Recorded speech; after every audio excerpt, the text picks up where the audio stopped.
Graça e paz, irmãos. Amém? Bom estarmos aqui para estudar a palavra do Senhor. Como é bom termos a expectativa de que ao abri-la, nós teremos tesouros para realmente edificar a nossa vida, enriquecer a nossa alma, nos fartar realmente espiritualmente. Como é bom ter essa expectativa quando nós vamos estudar a palavra de Deus. Essa é a nossa oração, para que Deus encha o nosso coração com a sua palavra, continue falando como já tem falado conosco nesse fim de tarde. Amém? Até que ponto vai o nosso compromisso com Deus? Essa pergunta eu quero usá-la para chamar a nossa reflexão. Até que ponto vai o nosso compromisso com o Senhor? Até que ponto vai o nosso compromisso com as pessoas à nossa volta, com a nossa igreja, com a nossa palavra? Até que ponto vai o nosso compromisso? Hoje nós vivemos no meio de uma conveniência de fé, assim como de outras coisas. Eu sou fiel até o momento que me é conveniente, até o momento que algo ou alguma circunstância diante de mim não exige da minha parte um sacrifício, abrir mão de alguma coisa, abrir mão de tempo, de bens, enfim. Eu sou fiel até quando me é conveniente. Muitas vezes nós nos deparamos com essa realidade. Por isso, novamente eu pergunto, até onde vai o nosso compromisso com o Senhor? É a partir dessa pergunta que eu quero meditar com os irmãos, na história de Ruth, nos desafiando assim a entendermos melhor sobre esse assunto. Por isso eu convido aos irmãos que abram no livro de Ruth, capítulo 1. Ruth está bem no comecinho da Bíblia, né? Depois do Pentateuco, Josué, Juízes e Ruth. O tema dessa mensagem é perseverança e fidelidade, marcas do verdadeiro amor. É sobre isso que nós vamos ser desafiados com a palavra do Senhor. Ruth, capítulo 1, do versículo 1 ao 18. Eu farei a leitura, os irmãos acompanhem a sua Bíblia. Diz assim a palavra do Senhor: Nos dias em que julgavam os juízes, houve fome na terra, e um homem de Belém de Judá saiu a habitar na terra de Moabe, com a sua mulher e seus 2 filhos. Este homem se chamava Elimeleque, e sua mulher Noemi. Os filhos se chamavam Malom e Quilion, efrateus de Belém de Judá. Vieram à terra de Moabe e ficaram ali. Morreu Elimeleque, marido de Noemi, e ficou ela com seus 2 filhos, os quais casaram com mulheres moabitas. Era o nome de uma Orfa e o nome da outra Ruth, e ficaram ali quase 10 anos.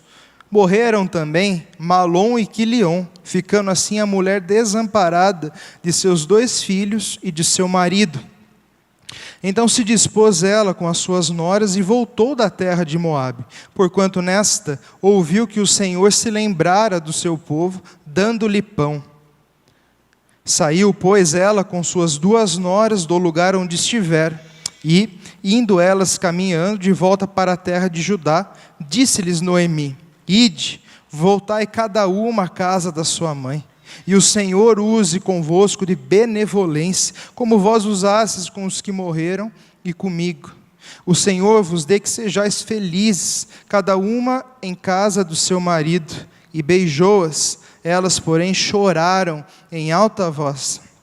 E lhe disseram: Não, iremos contigo ao teu povo. Porém Noemi disse: Voltai, minhas filhas, porque ireis comigo? Tenho eu ainda no ventre filhos, para que vos sejam por maridos? Tornai, filhas minhas, e ide-vos embora, porque sou velha demais para ter marido. Ainda quando eu dissesse: tenho esperança, ou ainda que esta noite tivesse marido e houvesse filhos, esperá-los ieis até que viessem a ser grandes? Abster-vos ieis de tomardes marido? Não, filhas minhas, porque por vossa causa a mim me amarga o ter o Senhor descarregado contra mim a sua mão. Então de novo choraram em voz alta. Orfa, com um beijo, se despediu da sua sogra. Porém Rute se apegou a ela. Disse Noemi: eis que tua cunhada voltou ao seu povo e aos seus deuses. Também tu volta após a tua cunhada. Disse, porém, Rute: não me instes para que te deixe, me obrigue a não seguir-te, porque aonde quer que fores, irei eu. Onde quer que pousares, ali pousarei eu. O teu povo é o meu povo, o teu Deus é o meu Deus. Onde quer que morreres, morrerei eu, e aí serei sepultada. Faça-me o Senhor que bem lhe aprouver, se outra coisa que não seja a morte me separar de ti. Vendo, pois, Noemi que de todo estava resolvida a acompanhá-la, deixou de insistir com ela. Vamos orar mais uma vez? Deus nosso Pai, nós queremos te louvar e te bendizer, reconhecendo que só o Senhor é Deus. Muito obrigado mais uma vez por esse momento de culto, por estarmos diante da sua palavra, por podermos lê-la, Pai, e temos a certeza que ela não volta vazia, ela enche a nossa vida, ela fala ao nosso coração. Que não seja diferente nesse dia, ó Pai, que possamos realmente encontrar diante das nossas necessidades, alento para as nossas vidas. Que o Senhor fale ao nosso coração, possa realmente moldar a nossa vida pelo Teu Espírito, à imagem de Jesus. Que Sua vontade seja feita no nosso meio, pois oramos no nome santo e precioso de Jesus. Amém. Muito bem, irmãos, uma história conhecida, uma história que já ouvimos algumas vezes, mas que tem tanto para nos desafiar, lembrando o tema perseverança e fidelidade, marcas do amor verdadeiro. Nós temos aqui uma mulher que vai até Moabe com sua família, Noemi, em busca de pão, porque em Belém, que significa a casa do pão, faltou pão, acabou o alimento. Então ela vai até Moabe, ela com sua família em busca de alimento. A história continua. Ela perde o marido, os filhos que haviam se casado também morrem e deixam outras duas viúvas. Uma situação muito trágica, para não dizer desesperadora. O que era uma mulher sem marido naquela época, naquela situação? Estava desprotegida, sem sustento, à mercê de tantas as coisas, para não dizer realmente sem esperança no dia de amanhã. Decidem voltar então para Belém, porque ouviram que voltou a ter alimento naquela cidade. E toda a história acontece a partir daí, diante daquilo que nós lemos. Noemi pede para que elas voltem para casa, sabendo o que esperaria essas viúvas lá em Belém, sem esperança, longe da família, estrangeiras, elas eram moabitas, seriam estrangeiras ali em Belém, menos esperança ainda de encontrar o marido, de ter sustento, como sobreviver. Não havia, humanamente falando, esperança para elas se regressassem junto com Noemi para Belém. E Noemi, sabendo disso, insiste para que elas voltem para suas terras, voltem para os seus deuses, para a sua família, tomem marido, continue a vida de vocês. E Noemi insiste ali, é interessante que para Rute ela insiste até 3 vezes nisso: volte para a terra, comigo vocês não vão ter esperança alguma. O texto fala que elas choraram por 2 vezes amargamente. Elas amavam Noemi, mas em certo momento, depois que Noemi passa a falar algumas coisas, Orfa dá um beijo e se despede da sua sogra. É interessante que muitas vezes nós somos rápidos em julgar Orfa como talvez aquela que foi insensível, não queria estar junto ali de Noemi, ajudá-la mais. O texto fala, inclusive, da boca de Noemi, que Orfa ajudou, fez bem para ela, para o seu filho. E o questionamento é o seguinte: qual de nós também não tomaríamos a mesma atitude de Orfa? Orfa tomou aqui a atitude que a maioria das pessoas tomaria. Orfa representa aqui, muitas vezes, a escolha da maioria, voltar para a sua zona de conforto, fugir da instabilidade. sair de situações que a princípio não parecem ter esperança alguma. Às vezes, ao invés de sermos rápidos, de criticarmos aqui negativamente Orfa e a sua decisão, muitas vezes seria interessante nós pensarmos: será que nós teríamos escolhido diferente na situação ali de Orfa? Será que nós tomaríamos uma decisão diferente que ela tomou? Ela, representando assim a maioria, voltou, uma pessoa que não tinha temor de Deus, o texto dá a entender isso, ela volta para os seus deuses, é aquilo que nós esperávamos de uma pessoa que não teme a Deus, uma pessoa como qualquer outra, voltando assim para a sua terra. Mas é interessante o contraste que o texto coloca entre Orfa e Ruth. O texto fala: disse porém Ruth, ou ainda, porém Ruth se apegou a ela. Enquanto Orfa volta para sua terra, o texto fala: Ruth porém se apegou a Noemi. Ruth porém disse, e vem aquele texto bonito, o seu povo é o meu povo, o teu Deus é o meu Deus, eu estou disposta a seguir você até a morte, e nada vai separar a minha vida da tua. Deus colocou um amor tão grande no coração de Ruth por Noemi, que essa decidiu segui-la. Um compromisso ali entre Ruth e a sua sogra. Uma decisão, com certeza, que pouquíssimas pessoas tomariam. Sair da sua zona de conforto, se vincular à vida de alguém, movido por amor. Ruth não ia ganhar nada dali.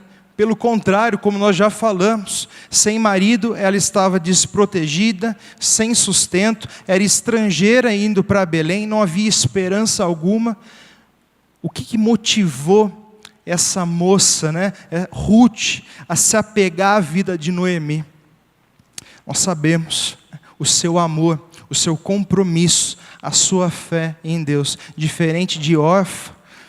Noemi falou: volte para os seus deuses. Orfa voltou, mas Noemi falou: o seu Deus é o meu Deus. Ruth era uma mulher que temia a Deus, que em primeiro lugar aprendeu a amar o Senhor e assim as pessoas.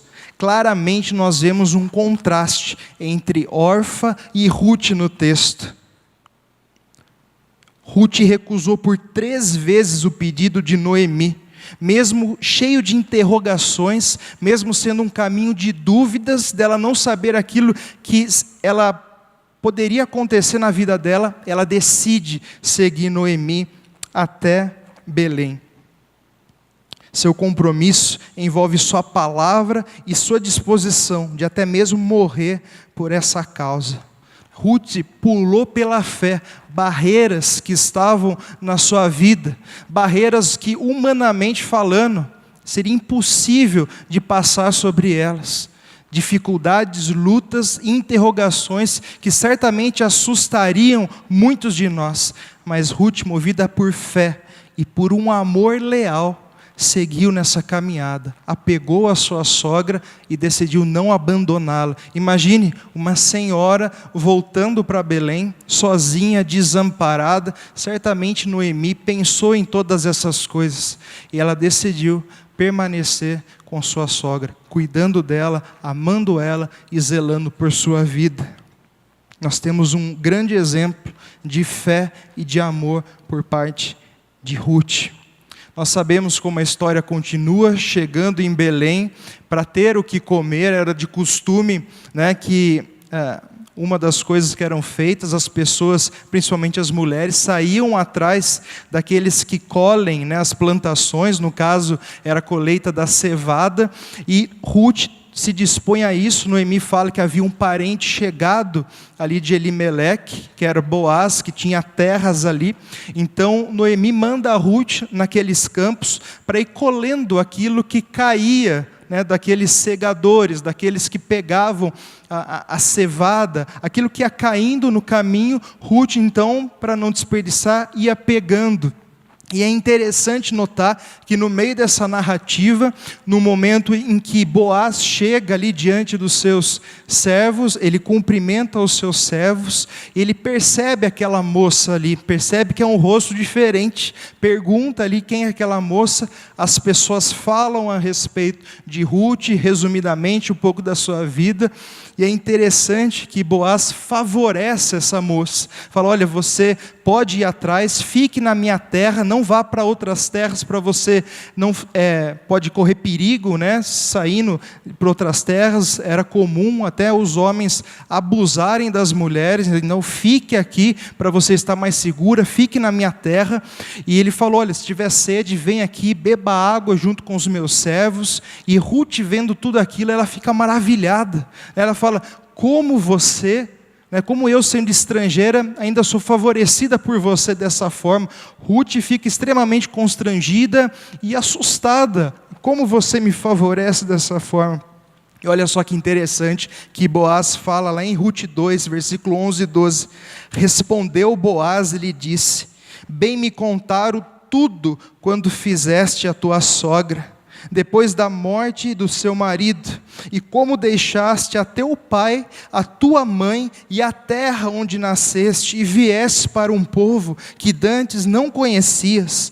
O Senhor retribua o teu feito, seja cumprida a tua recompensa do Senhor, Deus de Israel, sob cujas asas viesses buscar refúgio. Aquilo que era impossível humanamente falando, num cenário de total falta de esperança, aparece esse sujeito. Deus coloca na vida de Ruth um sujeito que a favorece de forma inexplicável. Não havia esse tipo de expectativa, esse tipo de esperança. Mas nós queremos um Deus que é capaz de fazer infinitamente mais tudo aquilo que pedimos ou pensamos. Nós cremos no Deus dos impossíveis, no Deus todo-poderoso, no Deus que age muitas vezes fora da nossa lógica, fora do senso comum. E era esse Deus que Ruth servia. E num cenário de simplesmente desesperador, Deus a favorece sobremaneira. Aquela moça estava sob o cuidado do Senhor.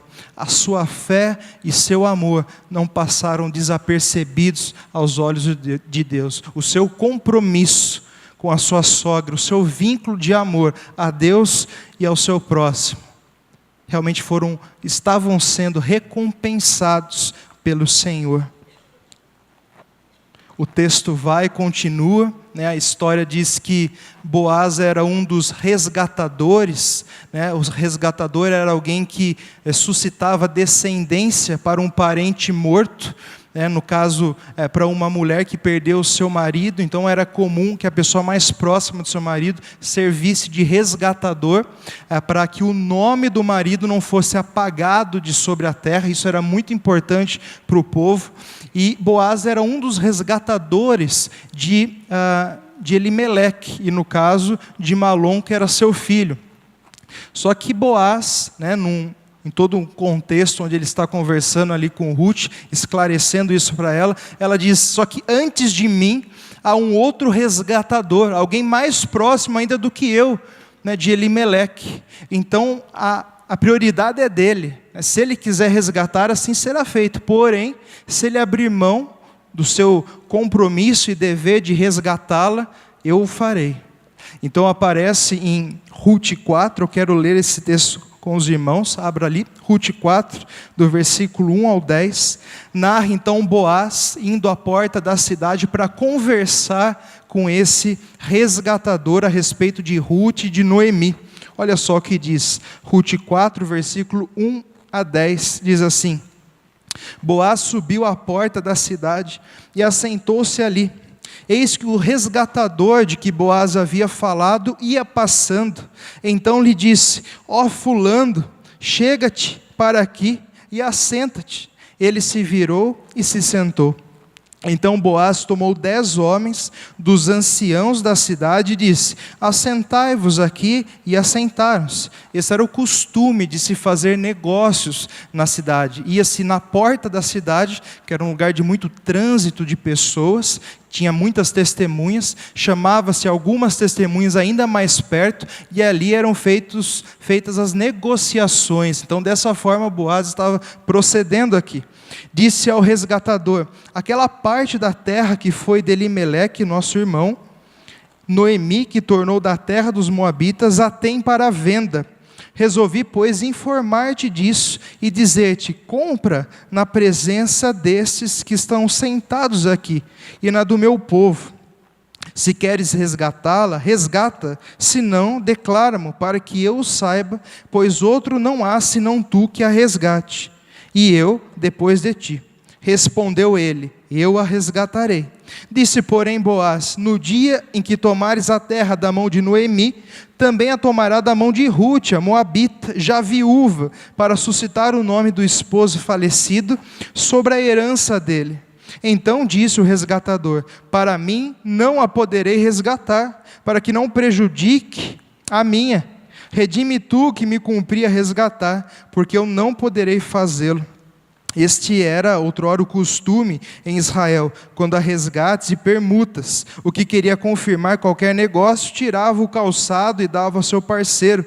Assim se confirmava negócio em Israel. Diz, pois, o resgatador a Boaz: compra tu.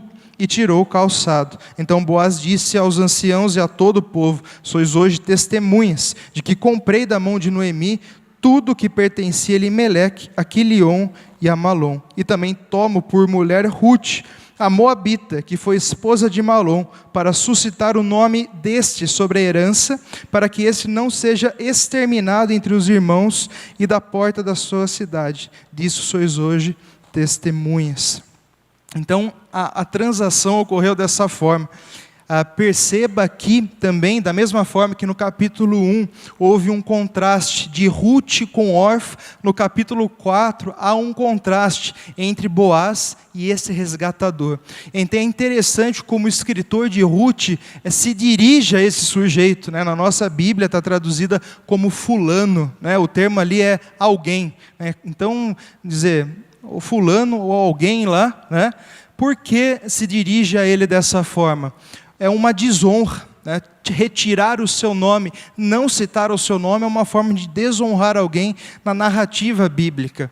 Esse sujeito foi um sujeito que tinha o dever, a obrigação, tinha o compromisso de fazer esse resgate. Ele era resgatador e a princípio ele disse: eu vou resgatar, só que depois ele voltou atrás. O que aconteceu ali? Repare que quando Boaz disse: olha, tem a terra, né? Então o costume era o resgatador também comprar a terra para que a viúva tivesse sustento, né? E para que a herança da pessoa falecida perpetuasse sobre a terra, sobre a região. Então ele teria que comprar a terra. Até aí, né, ele sabia que Noemi era viúva, era já velha, não podia ter mais filhos. Falou: não, eu vou resgatar, eu vou comprar essa terra para mim. Só que quando Boaz disse que ele ia comprar não só de Noemi, mas também Rute, porque Rute, sendo esposa de Malom, que era herdeiro de Elimeleque, a terra também pertencia a ela. Teria que comprar não só de Noemi, mas também da mão de Rute. Aí, e suscitar descendência ao seu nome. Aí ele pensou duas vezes. Por quê?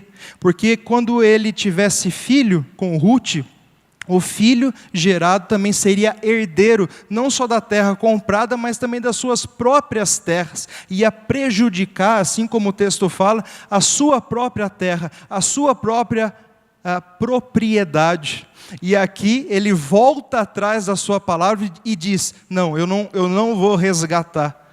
Nós temos aqui aquela conveniência da palavra, ou seja, você conhece alguém assim animado? Pode contar comigo? Sim, eu ajudo. Mas quando vê que aperta um pouco a situação: opa, eu tenho outro compromisso, eu tenho isso daqui, eu preciso fazer aqui, eu não tinha pensado nisso. Apertou um pouquinho, a pessoa recua, ela volta atrás da sua palavra. Houve um pouco de dificuldade em uma situação, em um trabalho, em alguma conversa, a pessoa recua. Percebeu que de alguma forma ia tirar essa pessoa da zona de conforto, ela, opa, não vou poder, eu não tinha pensado nisso. Era exatamente esse sujeito que estava aqui diante de nós. Esse fulano era um sujeito assim, de meia palavra. Havia dito que iria cumprir o seu dever, assumir o seu compromisso, mas na primeira dificuldade tornou atrás e falou: não posso, faz você aí. Alguém que certamente não se podia contar, alguém de meia palavra. E assim sucede, Boaz resgata a Ruth e é assim abençoado pelo Senhor. Perceba como esses sujeitos, tanto Boaz como Ruth, que se casam, têm um filho. O nome do filho deles é Obed, e Obed foi avô do rei Davi. Olha que bênção que Deus havia reservado para essas pessoas que, tanto Ruth como Boaz, assumiram um compromisso de fidelidade e de amor diante do Senhor e diante das pessoas, e foram extremamente honradas pelo Senhor. Estão na genealogia de Jesus, geraram o avô do rei Davi, uma honra sem igual, uma honra enorme diante de Deus. Deus faz assim, Deus distingue para si o piedoso, Salmo 4 diz isso. Deus distingue para si o piedoso. Deus sabe quem é aquele que o teme. Deus sonda os nossos corações, sabe as nossas intenções. Ele não se esquece da nossa fidelidade, do nosso compromisso, da nossa perseverança, da nossa palavra.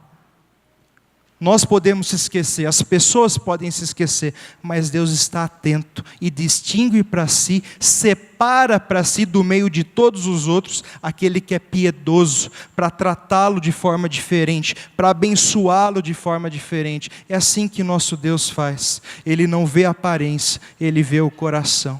E ele, somente Ele, viu o coração de Ruth, viu o coração de Boaz, e foram abençoados pelo Senhor.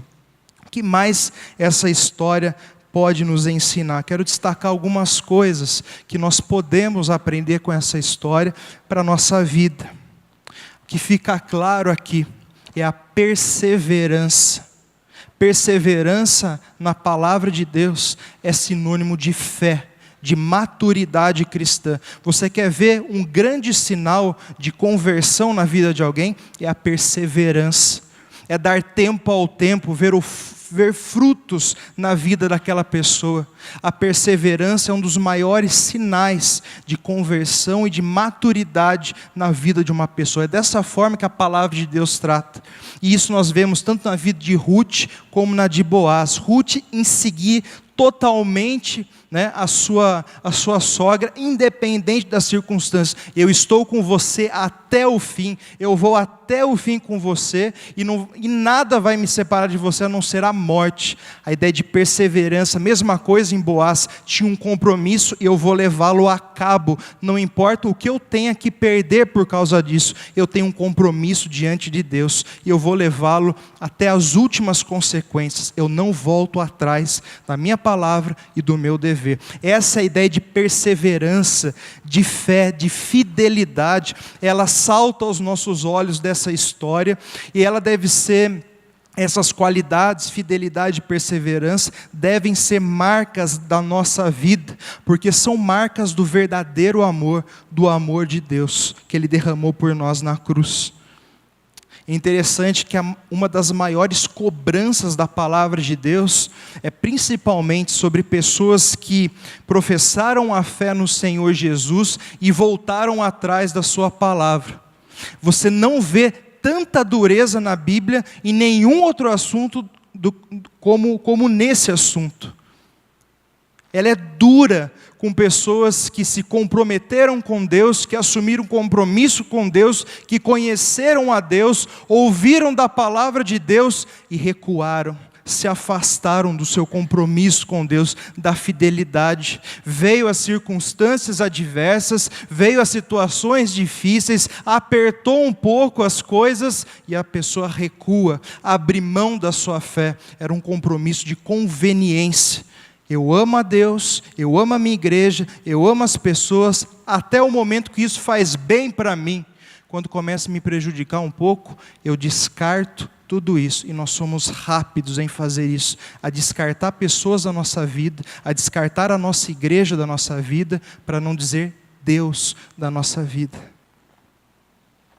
Hebreus 10, o autor vai dizer assim: não abandoneis, portanto, a vossa confiança, ela tem grande galardão, com efeito, tendes necessidade de perseverança, para que, havendo feito a vontade de Deus, alcanceis a promessa, porque ainda dentro de pouco tempo, aquele que vem virá e não tardará, todavia o meu justo viverá pela fé, se retroceder, nele não se compraz a minha alma. Nós, porém, não somos dos que retrocedem para a perdição, somos, entretanto, da fé para a conservação da alma. Nós não somos daqueles que voltam atrás para se perderem, nós somos aqueles que vão adiante, somos aqueles da fé, da fidelidade, para seguirem adiante, para a conservação da alma. Veja como é clara a palavra do autor aos Hebreus. Tiago capítulo 1, ele vai dizer que a provação da nossa fé, quando a nossa fé é provada pelas circunstâncias à nossa volta, por lutas, o objetivo disso é para que nós sejamos perseverantes, para que a nossa fé seja lapidada, fortalecida, apurada pelo fogo das circunstâncias, para que ela se torne ainda mais genuína, pura, para que mesmo diante de lutas, tristezas, nós continuemos firmes, crendo naquele que está sobre a nossa vida. E Tiago ainda diz: olha, se vocês precisam de sabedoria nesse cenário de provação, peça com fé, sem nada duvidar, porque aquele que duvida é como a onda do mar, homem inconstante, de ânimo dobre, inconstante em todos os seus caminhos. Veja, até na oração, com fé, sem duvidar, perseverança, porque aquele que duvida, aquele que retrocede, é alguém inconstante. Um dia está bem, animado, servindo ao Senhor, apertou um pouquinho, recua. Como a palavra do semeador, né? Da palavra daquele que está empolgado, ama o Senhor, mas vindo a dificuldade, ele desanima, porque a semente ela não tem raiz. Então, na primeira luta, ele recua e se afasta. E olha só a dureza de Pedro, quando fala de crentes, pessoas que conheceram o Senhor Jesus e recuam no seu compromisso com Deus. 2 Pedro 2, 20 e 22. Portanto, se depois de terem escapado das contaminações do mundo, mediante o conhecimento do Senhor e Salvador Jesus, se deixam enredar de novo e são vencidos, tornou-se o seu último estado pior do que o primeiro, pois melhor lhes fora nunca tivessem conhecido o caminho da justiça, do que após conhecê-lo volverem para trás, apartando-se do santo mandamento que lhes fora dado. Com eles aconteceu o que diz certo adágio verdadeiro: o cão voltou ao seu próprio vômito, a porca lavada voltou a revolver-se no lamaçal. Veja a dureza nas palavras de Pedro com aqueles que pelo conhecimento do Senhor se libertaram do mundo e das suas paixões, mas voltaram a serem de novo escravizados pelo pecado. Pedro fala: melhor que eles nunca tivessem saído do que essa situação, do que voltarem atrás do seu compromisso. A porca lavada voltou a se revolver no lamaçal. Que vergonha, que desonra, que tristeza. Até onde vai o nosso compromisso para com Deus? Até onde dura a sua palavra? Talvez as pessoas não vejam, mas Deus vê. E se é diante dele que você fez o seu compromisso, é para ele que você tem que mantê-lo firme. Nós passamos na semana de oração, e sem de novo falar da presença, né, nos nossos cultos de oração, mas falando da nossa vida pessoal de oração. Como que é a nossa vida de oração? Até onde nós oramos? Em que circunstâncias nós oramos? Somente quando as coisas dificultam? Somente na adversidade? Porque se nós fazemos isso, nós somos aqueles da conveniência. Se nós buscamos a Deus somente nas necessidades, nós somos aqueles que usam Deus para o nosso próprio benefício. Nós não temos um compromisso com Deus. Nós usamos Ele para o nosso agrado. Isso é pesado, mas é dessa forma que as Escrituras tratam. Até onde vai o nosso compromisso com Deus, com a leitura da sua palavra, com uma vida de oração. Não é momentos de oração na minha vida, mas é uma vida inteira, a todo tempo diante do Senhor, orando no Espírito.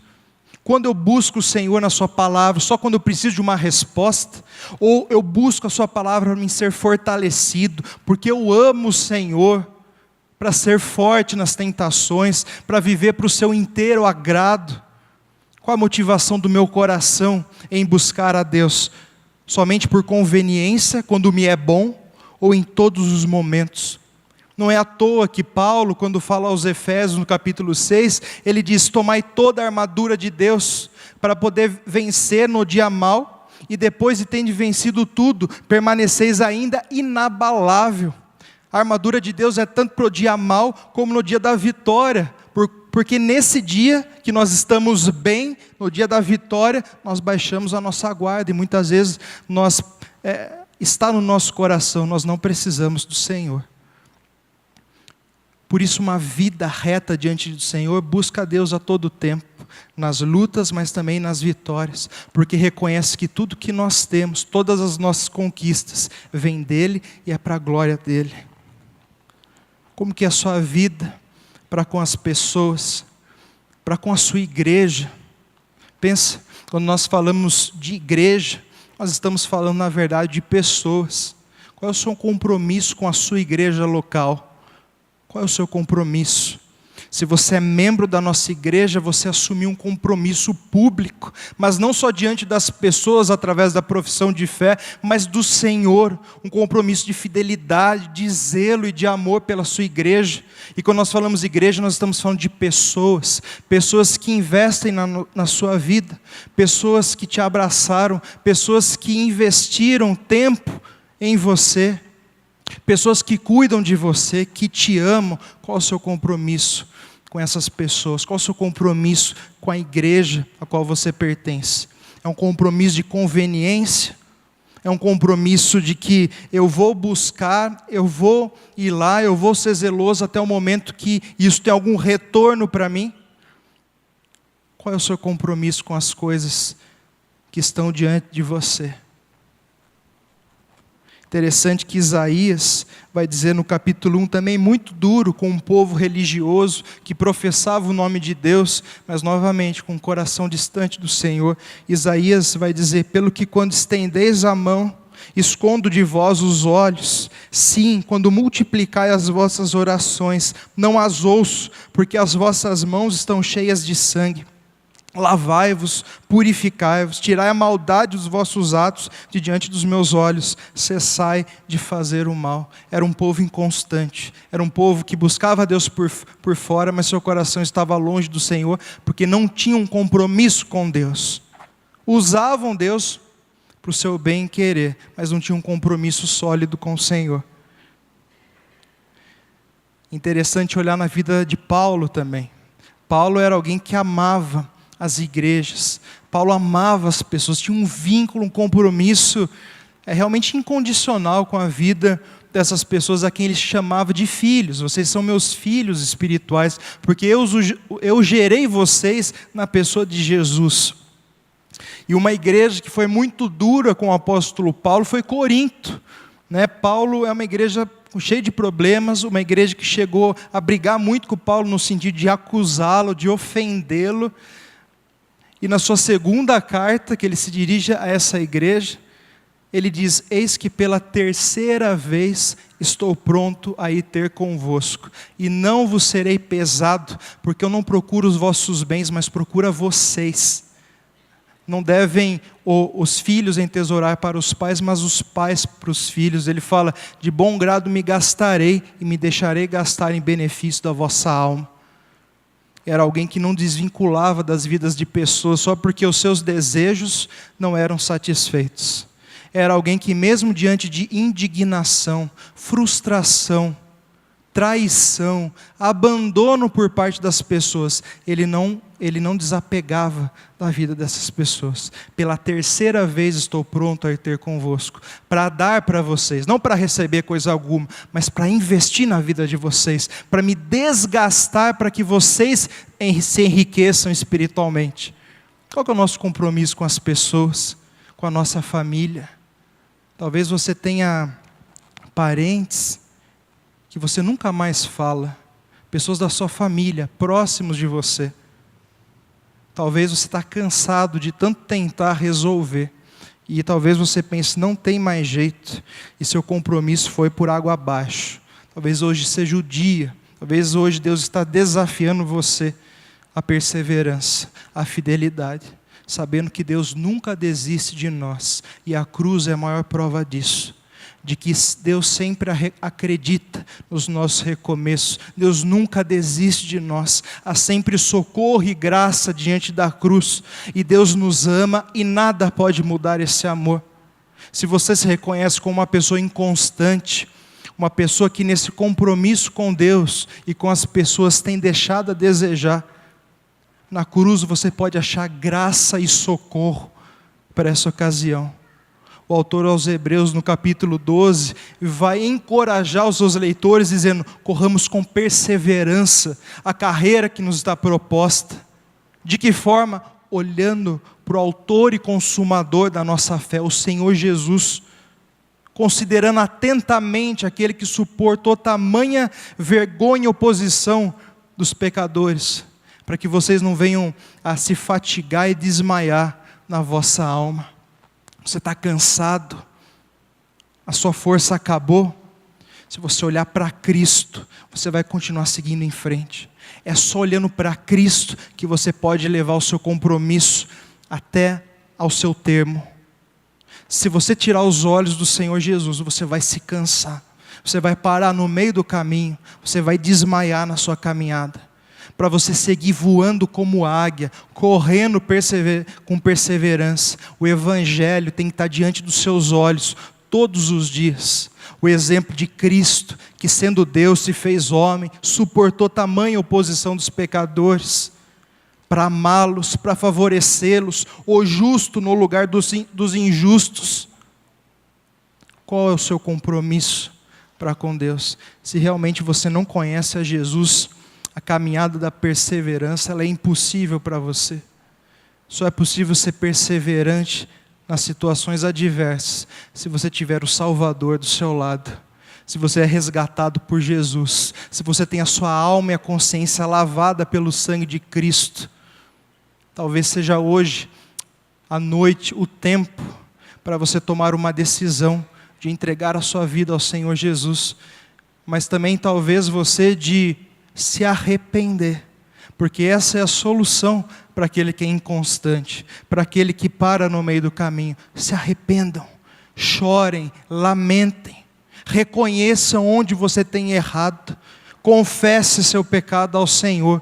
Ele é fiel e justo para nos perdoar os pecados e nos purificar de toda a nossa injustiça. Maior alegria no céu por um pecador que se arrepende do que 99 justos que não precisam de arrependimento. Hoje é o dia de mudança. Hoje é o dia que o Senhor quer lapidar em você uma fé genuína, uma fé verdadeira, para levar a termo o seu compromisso com Deus, com a sua igreja e com as pessoas à sua volta.